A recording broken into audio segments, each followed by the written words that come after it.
स्वागत है आपका दिव्य हिमाचल टीवी में। मैं हूं दीक्षा शर्मा। शाम के 6 बज चुके हैं और प्रदेश की तमाम खबरों के साथ हम आपके समक्ष आ चुके हैं। कई लेटेस्ट अपडेट्स आज इस बुलेटिन में हम आपके साथ साझा करने वाले हैं। विशेष तौर से बात करेंगे स्कूल टाइमिंग को लेकर, क्योंकि पिछले कल ऑर्डर्स जारी हुए कि किस जिला में स्कूल को लेकर क्या टाइमिंग रहने वाली है। गर्मियों के चलते ये बदलाव करना पड़ा है, लेकिन अब ऑब्जेक्शंस यहाँ अभिभावकों की ओर से सामने आई हैं इसी शेड्यूल को लेकर। रास नहीं आ रहा है स्कूल टाइमिंग का ये शेड्यूल अभिभावकों को। और कौन से जिला में सबसे ज़्यादा शिकायतें सामने आई हैं, क्या इन शिकायतों को खत्म किया जाएगा विभाग की ओर से, ये बड़ा सवाल है और जानकारी इसी से जुड़ी हम आपको देने वाले हैं। दूसरी बड़ी बात सीपीएस केस को लेकर करेंगे। पिछले कल से लेकर इसमें सुनवाई हो रही है और नया मोड़ इसमें भी सामने आया है। डीपीई के लिए भी एक राहत भरी खबर निकलकर सामने आई है, क्योंकि लंबा संघर्ष करने के बाद इनकी मेहनत रंग लाई है और भर्ती एवं पदोन्नति नियमों से जुड़े ये जानकारी है। आखिरकार क्या जवाब दिया गया है शिक्षा विभाग की ओर से हाईकोर्ट में भर्ती एवं पदोन्नति नियमों को लेकर, ये भी जानकारी हम आपके साथ साझा करने वाले हैं। SMC, mid day meal workers और जलवाहक, इनसे जुड़ी जानकारी भी देने वाले हैं। ये काफ़ी ज़्यादा परेशान चल रहे हैं, क्योंकि सबसे बड़ी बात ये है कि बजट भाषण में जो कुछ एक घोषणाएं मुख्यमंत्री की ओर से की गई थी वो 1 अप्रैल से लागू होनी थी और अभी तक इन वर्गों के लिए वो घोषणाएं लागू नहीं हो पाई हैं। विभाग की ओर से इसमें क्या जवाब सामने आया है, ये भी जानकारी हम आप तक पहुँचाएंगे। शुरुआत मौसम से करना चाहेंगे, क्योंकि लगातार तापमान में बढ़ोतरी हो रही है। अगले 3 दिनों में 2 से 3 डिग्री सेल्सियस और ज़्यादा तापमान बढ़ने वाला है, ये भी मौसम विज्ञान केंद्र की ओर से कहा गया है। इतना ही नहीं, लाहौल स्पीति और किन्नौर को छोड़कर 10 जिलों में येलो अलर्ट लू को लेकर जारी किया गया है। हालांकि अभी कुछ क्षण पहले हल्की बूंदाबांदी भी कुछ एक क्षेत्रों में हुई है, जिससे थोड़ी राहत जरूर मिली है। पिछले कल शाम को भी इसी तरह की बूंदाबांदी देखने में आई थी, लेकिन दोपहर के समय जो तेज धूप तप रही है उससे लोग काफ़ी ज़्यादा परेशान हो रहे हैं। हीट वेव का सामना पिछले 4 दिनों से लोगों को करना पड़ रहा है। अगले 3 दिन भी इसी तरह की तेज धूप तपी रहने वाली है। हीट वेव को लेकर येलो अलर्ट जारी हुआ है, इसलिए ये ज़रूरी था कि पहले ही लोगों को हम सावधान कर दें।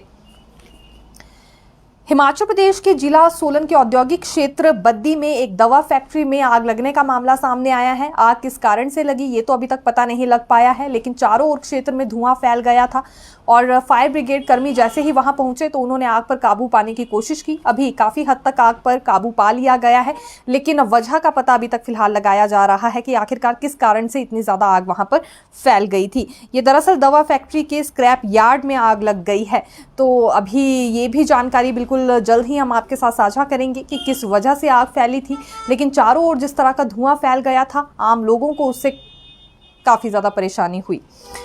मुख्यमंत्री सुखविंदर सिंह सुक्खू ने बड़सर के चकमोह, महाराल, धनगोटा में सतपाल रायजादा और सुभाष ढटवालिया के समर्थन में चुनावी प्रचार प्रसार किया है। इस बीच इन्होंने आईडी लखनपाल पर भी बड़ा तंज कसा है। दरअसल इनका ये कहना था कि जो इंद्रदत्त लखनपाल है वो तो ऐसे पेश आ रहे हैं जैसे कोई नई दुल्हन हो। नई दुल्हन जब नए घर में जाती है तो बिल्कुल वैसा ही व्यवहार वो कर रहे हैं, लोगों के बीच जाकर बार बार रो रहे हैं, इमोशनल हो रहे हैं। लेकिन जो पुराना घर उजाड़ के आया हो वो नए घर में भी नहीं बस सकता, नए घर को भी ये उजाड़ कर रखेंगे, क्योंकि बीके हुए नेता हैं जो अपना ईमान बेच देते हैं, वो किसी का भला नहीं कर सकते। एक बात मुख्यमंत्री सुक्खू की ओर से ये कही गई और दूसरी बात उन्होंने केंद्रीय मंत्री अनुराग ठाकुर को लेकर कही है कि जब प्रदेश में प्राकृतिक आपदा आई थी तो केंद्रीय गृह मंत्री को एक पत्र अनुराग ठाकुर की ओर से नहीं लिखा गया और अब बड़े बड़े दावे कर रहे हैं। अगर इतना ही था तो उस वक्त हिमाचल प्रदेश की मदद करते, सरकार की मदद करते। हमीरपुर में भी बहुत सारे प्रभावित परिवार थे, किसी ने भी उनकी मदद के लिए केंद्र सरकार ने की ओर से हाथ नहीं बढ़ाया गया, यानी कि केंद्र सरकार ने कोई भी राशि जारी नहीं की और जो केंद्रीय मंत्री अनुराग ठाकुर हैं उनकी ओर से भी इसमें कोई सहयोग नहीं दिखाया गया। बार बार क्योंकि भाजपा नेता ये दावा कर रहे हैं कि कांग्रेस सरकार खतरे में है, इस पर मुख्यमंत्री सुक्खू ने जवाब ये दिया है कि अगर सरकार खतरे में होती तो अपने 2 सिटिंग एमएलएस को चुनावी मैदान में नहीं उतारती। मंत्री विक्रमादित्य सिंह को भी देखिए चुनावी मैदान में उतारा गया है और विनोद सुल्तानपुरी को भी कुछ सोच समझकर ही इन्हें चुनावी मैदान में उतारा गया है। और अगर सरकार खतरे में होती तो सिटिंग एमएलएस को लेकर जोखिम यहाँ पर नहीं लिया जाता। ये केवल भाजपा भ्रम फैला रही है लोगों में, लोगों को भ्रमित करने का काम कर रही है। ये भी मुख्यमंत्री सुक्खू ने आज बड़सर में कहा है। देखिए, प्रधानमंत्री नरेंद्र मोदी 24 मई को हिमाचल दौरे पर आ रहे हैं। सबसे पहली रैली उनकी नाहन में होने जा रही है, ठीक 9 बजे होगी। और किस तरह की तैयारियां इनकी रैली को लेकर की गई है नाहन में, इसका जायजा लेने के लिए भाजपा प्रदेश अध्यक्ष डॉक्टर राजीव बिंदल वहां पर पहुंचे थे। और साथ ही साथ बिंदल ने मीडिया के समक्ष जानकारी भी दी है कि तकरीबन 50 से 60 हज़ार का लक्ष्य लेकर ये चल रहे हैं। इतने लोगों को वहां पर इकट्ठा करना है। हालांकि गर्मी नाहन में काफी ज्यादा रहती है, तो इस बीच ये देखना काफी ज्यादा रोचक रहने वाला है कि कितने लोग वहां पर आते हैं। सुबह 9 बजे ही, क्योंकि ये प्रधानमंत्री नरेंद्र मोदी की रैली वहां पर शुरू हो जाएगी। इसके बाद मंडी में भी सेम डे पर रैली संबोधित करने वाले हैं प्रधानमंत्री नरेंद्र मोदी, और तैयारियां इसके लिए की जा रही है भाजपा की ओर से। एक तंज कांग्रेस पर डॉक्टर राजीव बिंदल ने कसा है कि कांग्रेस कहीं ना कहीं भय का माहौल बनाने की कोशिश कर रही है, ताकि जो लोग भाजपा के पक्ष में कार्य भी कर रहे हैं वो घबरा जाए, पीछे हट जाए। काजा में जो कुछ हुआ वो कांग्रेस की ही कर्मी थी, कांग्रेस के ही कार्यकर्ता थे जिन्होंने पथराव किया, काले झंडे दिखाए, माहौल को गर्म बनाने की कोशिश की, खराब करने की कोशिश की। कांग्रेस के हाथ में अब कुछ नहीं है, इसलिए इस तरह की हरकतों को उनके कार्यकर्ताओं की ओर से अंजाम दिया जा रहा है। ये डॉक्टर राजीव बिंदल के शब्द थे मीडिया के समक्ष। देखिए, तकरीबन 61 ऐसे फैसले हैं जिन पर मंजूरी निर्वाचन विभाग की ओर से मिल गई है। ये फंसी पदोन्नति, भर्ती और टेंडर प्रक्रिया को लेकर मंजूरी दी गई है। इन तीनों ही मामलों में अब रास्ता साफ हो गया है। हालांकि 77 मामले भेजे गए थे निर्वाचन विभाग को, यहाँ पर विभिन्न विभागों की ओर से। इसमें 7 मामले अभी भी पेंडिंग रखे गए हैं और बाकी के 61 मामलों को मंजूरी मिल गई है। जैसा कि हमने कहा अभी, क्योंकि ट्रांसफर्स को लेकर, पदोन्नति को लेकर, भर्ती को लेकर, टेंडर प्रक्रिया को लेकर ये परमिशंस लेनी थी, जिस पर मंजूरी बिल्कुल मिल चुकी है। अभी खरीद प्रक्रिया भी कुछ विभागों में लटकी हुई थी, तो ये भी पूरी हो पाएगी। हालांकि टीजीटी, सूचना और जनसंपर्क, इसके अतिरिक्त पीडब्ल्यूडी, राजस्व विभाग आदि के लिए शिक्षा विभाग में कुछ स्थानांतरण और शामिल होने के अनुरोधों को भी अनुमति दे दी गई है। लगातार क्योंकि इंतजार बना हुआ था, अगर टीजीटीज की बात करें, शिक्षा विभाग में कई वर्ग है, राह देख रहे थे कि कब इनकी भर्ती प्रक्रिया पूरी होगी या प्रमोशंस हो पाएंगी। इसी तरह से पीडब्ल्यूडी में भी कुछ प्रोजेक्ट्स लटक गए थे, इन पर भी अब देखिए मंजूरी मिल चुकी है। राज्य में शराब की दुकानों की नीलामी और आवंटन के लिए राज्य कर और उत्पाद शुल्क विभाग को भी पहले ही यहाँ अनुमति दे दी गई थी। ये 3 ऐसे डिपार्टमेंट्स हैं जहां पर पहले ही अनुमति मिल गई थी। अगर शिक्षा विभाग में भी कुछ एक परमिशंस को लेकर बात करें, जैसे कि टेबल्स यहां पर छात्रों के लिए खरीदे जाने थे, तो उस टेंडर को भरने की मंजूरी पहले ही दे दी गई थी निर्वाचन विभाग की ओर से। और यहाँ राजस्व विभाग को भी पहले ही कुछ एक मामलों को लेकर अनुमति मिल गई थी। इसी तरह से हेल्थ डिपार्टमेंट में भी ये मंजूरी पहले ही निर्वाचन विभाग की ओर से दे दी गई थी कुछ मसलों को निपटाने के लिए। इन 3 डिपार्टमेंट्स को मंजूरी दे दी गई थी, लेकिन बाकी भी, जैसे पीडब्ल्यूडी महकमा भी काफ़ी ज़्यादा इंतजार में था, तो अब यहाँ भी परमिशंस दे दी गई हैं। अब अपने प्रोजेक्ट्स पूरे किए जा सकते हैं पीडब्ल्यूडी की ओर से। और सबसे बड़ी बात यह है कि कर्मचारियों के मसले अब जल्द से जल्द निपट पाएंगे। इंतजार यहाँ कोड ऑफ कंडक्ट के हटने तक का नहीं करना होगा। देखिए, सावधान हो जाइए यदि आप भी फूलगोभी के शौकीन हैं या आपके घर में भी हर दूसरे दिन फूलगोभी बनाई जाती है, क्योंकि हमीरपुर में अभी कुछ दिन पहले ही सैंपल लिए गए थे फूलगोभी के, जो कि बुरी तरह से फेल पाए गए हैं। एक रसायन इसमें ऐसा पाया गया है जो कि कैंसर भी आप में पैदा कर सकता है। जानलेवा कैंसर की संभावनाएं इस फूलगोभी को खाने से बनी हुई है। हमीरपुर में बाहरी राज्य से ये गोभी सप्लाई हुई थी और जैसे ही इसके सैंपल लिए गए बुरी तरह से फेल पाए गए हैं।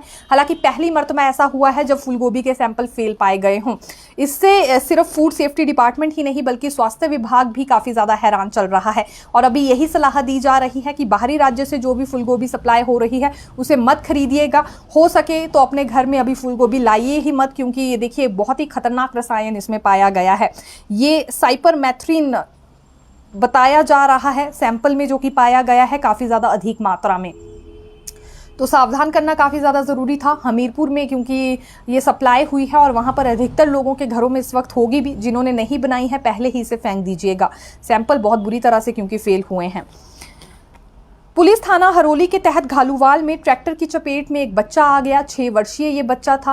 हालांकि ये 2 भाई थे जो कि सड़क के किनारे साइकिल की चेन ठीक करवा रहे थे। उतने में दूसरी ओर से ट्रैक्टर आया और बच्चे को इसने कुचल दिया। जो दूसरा बच्चे का भाई साथ में था उसने छलांग मारकर अपनी जान बचा ली, लेकिन जो छोटा भाई था कृष्ण 6 वर्षीय, इसे गंभीर चोटें आ गई थी। और जैसे ही माता पिता को ये भनक लगी तो वो दौड़ते हुए वहां पर पहुंचे, बच्चे को अस्पताल ले जा रहे थे, लेकिन बीच रास्ते में ही बच्चे ने अपना दम तोड़ दिया था और डॉक्टर्स ने इसे मृत घोषित कर दिया है। मंत्री विक्रमादित्य सिंह की ओर से भाजपा प्रत्याशी के रूप में 3 बड़े ऐलान किए गए हैं मंडी सदर में। क्या क्या है आपको बता देते हैं। मंडी नगर के सौंदर्यीकरण के लिए 32 करोड़ का ऐलान इन्होंने किया है। औद्योगिक प्रशिक्षण संस्थान कोटली का ऐलान इन्होंने किया है। दरअसल कोटली में ये बनाया जाएगा। नया विक्टोरिया पुल बनाने का ऐलान भी इन्होंने किया है। और इसके अतिरिक्त विजय वरिष्ठ माध्यमिक विद्यालय की मरम्मत के लिए 4 करोड़ का ऐलान इन्होंने किया है। मंडी शहर के लिए 24 घंटे पेयजल योजना का निर्माण किया जाएगा, जिसमें 88 करोड़ रुपए खर्च होने वाले हैं। ये ऐलान भी आज इन्होंने मंडी सदर में किया है, जिसके बाद लोग काफ़ी ज़्यादा उत्साहित नजर आ रहे थे। और हम यही देख रहे हैं कि जितने भी विधानसभा क्षेत्रों में विक्रमादित्य सिंह जा रहे हैं, कोई ना कोई नया ऐलान इनकी ओर से ज़रूर किया जा रहा है। दूसरी ओर भाजपा प्रत्याशी कंगना रनौत है, जो कि तरह तरह के अपशब्दों का इस्तेमाल कर रही हैं। आज भी कुछ ऐसे ही तीखे शब्दों का उनकी ओर से इस्तेमाल किया गया है। और बहुत सारे लोग ऐसे हैं जो कि इस पर कंगना रनौत का कटाक्ष भी कर रहे हैं। उनका ये कहना है कि कम से कम ऐसे शब्दों का इस्तेमाल एक प्रत्याशी को नहीं करना चाहिए, किसी की पर्सनल लाइफ पर भी, क्योंकि डायरेक्ट कमेंट करना ठीक यहाँ पर नहीं समझा जा रहा है। हालांकि ये कंगना रनौत का मानना है कि पहले शुरुआत इसकी मंत्री विक्रमादित्य सिंह की ओर से ही हुई थी। उन्होंने कई तरह के तीखे बोल कंगना रनौत के लिए कहे थे और अब उसी का जवाब वो कहीं ना कहीं दे रही है। पूर्व प्रधानमंत्री स्वर्गीय राजीव गांधी की पुण्यतिथि थी और इस अवसर पर शिक्षा मंत्री रोहित ठाकुर की ओर से बड़ी स्टेटमेंट दी गई है, जिसमें उनका मानना है कि राजीव गांधी ने कई ऐतिहासिक काम किए हैं। सबसे पहले पंचायती राज में 33% आरक्षण महिलाओं को राजीव गांधी ने ही दिया था। IT क्षेत्र में भी महिलाओं को बढ़ावा राजीव गांधी ने दिया है और 18 साल की उम्र में मत अधिकार भी महिलाओं को राजीव गांधी की ही ओर से दिया गया था। स्टार प्रचारकों पर भी बड़ी अपडेट यहाँ रोहित ठाकुर ने दी है कि 25 मई के बाद राहुल गांधी, प्रियंका गांधी वाड्रा और जो कांग्रेस के राष्ट्रीय अध्यक्ष मल्लिकार्जुन खड़गे हैं, प्रचार प्रसार के लिए यहां पहुंचने वाले हैं। पूरी तैयारियां उनकी जनसभा के लिए कर ली गई है। अब शिक्षा क्षेत्र में आना चाहेंगे, क्योंकि SMCs, mid day meal workers और अंशकालीन जलवाहक तीनों वर्ग काफ़ी ज़्यादा परेशान चल रहे हैं। और परेशानी वाली बात यह है कि जो भी बजट भाषण में घोषणाएं मुख्यमंत्री ने की थी 1 अप्रैल से लागू हो जानी थी, लेकिन डेप्यूटी डायरेक्टर्स इन घोषणाओं को लागू करना ही भूल गए हैं। हालांकि 6 मार्च को शिक्षा सचिव की ओर से ऑर्डर्स जारी हो गए थे इन घोषणाओं को लागू करने के लिए, लेकिन उसके बाद 16 मार्च को ही फिर आचार संहिता लग गई, जिस वजह से अभी तक इन्हें ये मानदेय में बढ़ोतरी नहीं हो पाई है। ये देखिए, SMC को 1900 रुपये बढ़कर मिलने थे, मिड डे मील वर्कर को 500 और स्कूलों में तैनात पार्ट टाइम वर्कर्स को 600 रुपये बढ़ा हुआ मानदेय मिलना था, लेकिन ये नहीं हो पाया है क्योंकि कोड ऑफ कंडक्ट लग गया था। हालांकि कोड ऑफ कंडक्ट के लगने से बहुत पहले ही ऑर्डर्स जारी कर दिए गए थे शिक्षा सचिव की ओर से, लेकिन फिर भी ये ऑर्डर पूरा नहीं हो पाया है। और अब मांग इन वर्गों की ओर से ये उठाई जा रही है कि पिछला एरियर भी इन्हें दिया जाए। 1 अप्रैल से ही इन्हें ये फायदा मिलना चाहिए। जब बाकी वर्गों को 1 अप्रैल से ही बढ़ा हुआ मानदेय मिल रहा है, तो इन्हें फिर क्यों नहीं मिल रहा। हालांकि देखिए, जो मिड डे मील वर्कर्स है ये तो अपनी वेतन को लेकर भी परेशान है। पिछले 2 महीने से सैलरी नहीं मिल पाई है। कुछ एक जगहों पर SMCs का भी यही हाल है।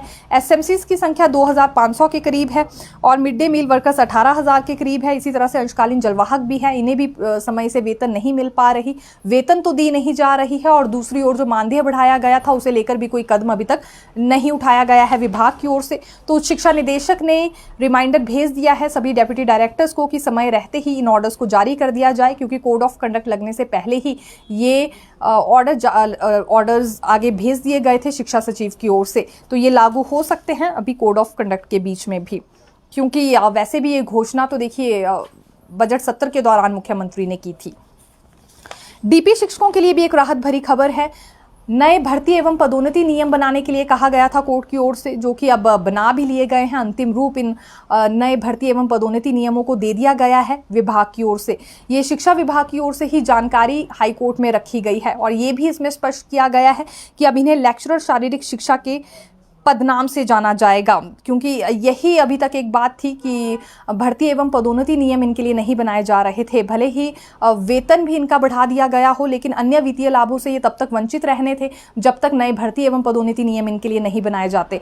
तो इसीलिए अब उच्च शिक्षा विभाग की ओर से जानकारी हाईकोर्ट में ये दे दी गई है कि कैबिनेट अभी नहीं हो पा रही है कोड ऑफ कंडक्ट की वजह से, इसीलिए नए भर्ती एवं पदोन्नति नियमों को बिना कैबिनेट के ही यहाँ पर मंजूरी दे दी गई है। लेकिन अच्छी बात यह है, बहुत बड़ी बात यह है कि एक तरह से मंजूरी मिल गई है। हालांकि 3 सलाहकार विभागों को भी क्लियरेंस के लिए नए भर्ती एवं पदोन्नति नियम भेजे गए थे, और हर बार ऐसा होता भी है। किसी भी वर्ग से संबंधित जब भर्ती एवं पदोन्नति नियम बनाए जाते हैं तो सलाहकार विभागों की अनुमति लेना उसमें जरूरी होता है। तो इसीलिए कार्मिक विभाग को, विधि विभाग और लोक सेवा आयोग को भेजे गए हैं। कार्मिक विभाग की ओर से सहमति बन गई है और विधि विभाग और लोक सेवा आयोग की ओर से अभी तक कोई जवाब सामने नहीं आया है। उनके पास ये मामला विचाराधीन है, लेकिन जल्दी ही आ जाएगा।